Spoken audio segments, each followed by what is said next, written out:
Je pense vraiment que le réel, vous parliez de réel tout à l'heure par rapport au populisme, est en train de toucher les gens qui s'étaient mis à l'abri du réel.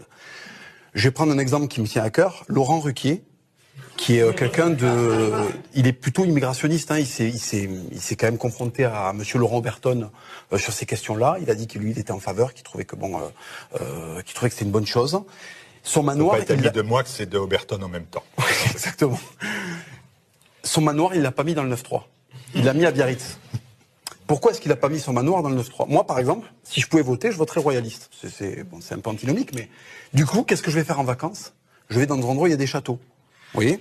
Lui, il vote pour l'immigration. En vacances, il va pas dans des endroits où il y a de l'immigration. En vacances, il va à Biarritz, où il y a de l'homogénéité anthropologique et ethnique, où il y a de l'argent et où on a bien mis les pauvres à l'extérieur de la ville pour pas être dérangés. Donc, si vous voulez, il y a un moment où cette diversité tant promue par ces gens-là est en train de venir taper à la porte.